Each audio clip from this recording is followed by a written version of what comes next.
Mufasa the lion king నిన్న శుక్రవారం December 20న ఇండియాలో రిలీజ్ అయింది. ఇంకొన్ని ప్రపంచ దేశాల్లో రిలీజ్ అయింది.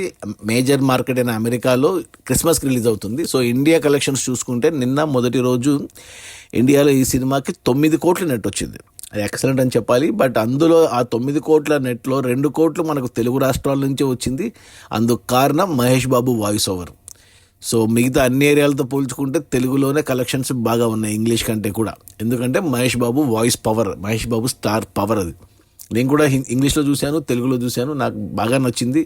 నాకు తెలుగులో ఇంకా బాగా నచ్చింది, especially because of Mahesh Babu voice over and Brahmananda Mali voice ఓవర్లు. ప్లస్ తెలుగులో సినిమా ఇంకా బాగా అర్థమైంది, కామెడీ కూడా బాగా ఎక్కింది. సో ఈ సినిమా కంటే మనకు తెలుసు ఇది హాలీవుడ్ సినిమా. ఈ సినిమా బడ్జెట్ వచ్చేసి $200 మిలియన్, అంటే 1600 కోట్లు మన కరెన్సీలో చెప్పాలండి సినిమా బడ్జెట్. సో అసలు కలెక్షన్స్ వచ్చే వారం నుంచి, క్రిస్మస్ నుంచి అమెరికాలో రిలీజ్ అయ్యాక వస్తాయి. అమెరికాలో రిలీజ్ అయితే మొదటి వీకెండ్లోనే 100 మిలియన్, 800 కోట్లు మొదటి వీకెండ్లోనే వచ్చేస్తాయి. సినిమా ఖచ్చితంగా బ్లాక్ బస్టర్ అవుతుంది. బట్ ఇండియా వరకు చూసుకుంటే మొదటి రోజు 9 కోట్లు కొద్దిగా తక్కువే. ఎందుకంటే 5 ఏళ్ల క్రితం వచ్చిన the lion king Simba story అది వచ్చేసి మొదటి రోజు 11 కోట్లు వచ్చాయి ఆ సినిమాకి 5 ఏళ్ల క్రితము. బట్ ఈ 5 ఏళ్ల తర్వాత ఇన్ని పెరిగిన టికెట్ రేట్స్ ఇన్ని ఉన్నా కానీ సినిమాకు 9 కోట్లు మాత్రమే వచ్చాయి. దాంట్లో కూడా 2 కోట్లు మన తెలుగు వర్షన్ నుంచి అది కూడా మహేష్ బాబు వల్ల వచ్చాయి.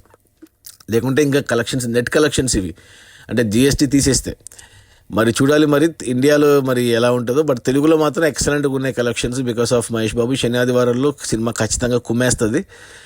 సో చూడాలి మరి ఓవరాల్గా ఎంత కలెక్ట్ చేస్తుంది అనేసి. అది మన మహేష్ బాబు వాయిస్ ఓవర్ ఇచ్చిన ముఫాసా ద లయన్ కింగ్. ఇండియాలో అంటే హిందీలో షారుఖ్ ఖాన్ ఇచ్చాడు, తమిళ్లో ఎవరు అతను యాక్టర్ వీర్ దాస్ అనుకుంటా ఏదో పేరుంది, అతను ఇచ్చాడు. సో హిందీలో, తెలుగులో బాగానే ఉన్నాయి. తెలుగులో ఎక్సలెంట్గా ఉన్నాయి కలెక్షన్స్. ఓవరాల్గా మొదటి రోజు 9 కోట్లు నెట్ కలెక్షన్స్, జిఎస్టీ తీసిన తర్వాత వచ్చిన కలెక్షన్స్. సో మంచి కలెక్షన్స్ అని చెప్పాలి. Okay, bye.